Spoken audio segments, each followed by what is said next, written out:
3 ವರ್ಷಗಳ ಸಾಧನೆ. ಆ ಸಾಧನೆ ಬದಲಿ ಏನಾಗ್ಯದಪ್ಪ ಅಂತಂದ್ರೆ 3 ವರ್ಷಗಳ ಸಾಧನೆಯ ಮಧ್ಯ 300 ವೈಫಲ್ಯಗಳು ಹಾರ ಆ ಸಿದ್ದರಾಮಯ್ಯನಿಗೆ ನಾನೇ ಹಾಕ್ಬಿಡ್ತೀನಪ್ಪ. ಇಲ್ಲದ ನೋಡ್ರಿ 300 ಒಂದಲ್ಲ ಎರಡಲ್ಲ 3 ವರ್ಷದ ಸಾಧನೆ ಏನು ಅಂದರೆ 300 ವೈಫಲ್ಯಗಳು ಸಮಸ್ಯೆ ವೈಫಲ್ಯಗಳು 300 ಅದಾವೆ. 300 ಅವೆಲ್ಲ 300 ನನಗೆ ಹೇಳ್ಕೊಂಡು ಕೂಡ್ರದು ಕಷ್ಟ ಆಗ್ಬಿಡ್ತದೆ. ಬೇಕಾದ್ರೆ ಆಮೇಲೆ ನಿಮ್ಗೆ ಮೊದಲನೇದು ಒಂದೇ ಶಬ್ದ, ಕೊನೆಯದೊಂದು ಶಬ್ದ ಅಷ್ಟೇ, ಅದಕ್ಕಿಂತ ಹೆಚ್ಚಿಗೆ ಅದು ಏನೋದಲ್ಲ. 300ನ ವೈಫಲ್ಯಗಳ ವೈಫಲ್ಯಗಳನ್ನು ಸಿದ್ದರಾಮಯ್ಯನ ಕೊಳ್ಳಿಗೆ ನಾನು ಹಾಕ್ತೀನಿ ಅಂತಕ್ಕಂಥ ಮಾತುವನ್ನು ಈ ಸಂದರ್ಭದಲ್ಲಿ ಹೇಳಿ ನನಗೆ ನಾಚಿಕೆ ಬರಬೇಕು.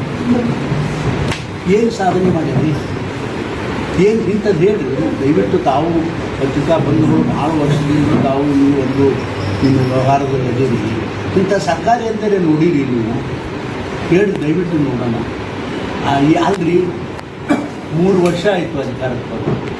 ಸಿದ್ದರಾಮಯ್ಯನವರು ಮುಖ್ಯಮಂತ್ರಿಯಾಗಿ 3 ವರ್ಷ ಆಯಿತು. ಈ 3 ವರ್ಷದಲ್ಲಿ ನಿಮ್ಮ ಸಾಧನೆ ಏನು ಅಂದ್ರೆ 300 ವೈಫಲ್ಯಗಳನ್ನ ಯಾವಾಗ ಸಜ್ಜದ ಹೇಳಿ ನೋಡೋಣ. ಕುಡಿಯೋ ನೀರಿಗೂ ಟ್ಯಾಕ್ಸ್, ಅಲ್ಲಿ ಒಂದು ಕಡೆ ಏನು ಹೇಳ್ತೀರಿ, ನಾವು ಗ್ಯಾರಂಟಿ ಕೊಟ್ಟಿದ್ದೆವು ಹೆಣ್ಮಕ್ಳಿಗೆ ಅಂತ ಹೇಳ್ತೀರಿ.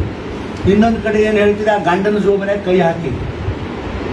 ಅಲ್ರಿ ಅಲ್ಲಿ ನಮ್ಮ ಹಳ್ಳಿಯಾಗ ಒಂದು ಶಬ್ದದ ನಗಬೇಡ್ರಿ. ಮತ್ತು ಜಂಪರ್ದಾಗ ಕೊಟ್ಟು ಸೀರ್ಯಾಗ ಕದ್ದಂತ ವ್ಯಾಪಾರ ಮಾಡೋ ಹಂಗಂದ್ರೆ ಅಲ್ಲಿ ಬಾಯಿ ಇದೆಲ್ಲ ಬರೀ 8 ರೂಪಾಯಿಗೆ ಮೀಟರ್ ಅರಿವಿ ಅಂತ ಹೇಳ್ತಾನೆ. ಅದು 4 ರೂಪಾಯಿ ಮೀಟರ್ ಇರೋದಿಲ್ಲ, ಅಲ್ಲಿ ಹೆಚ್ಚು ಮಾಡ್ತಾನೆ 8 ರೂಪಾಯಿ.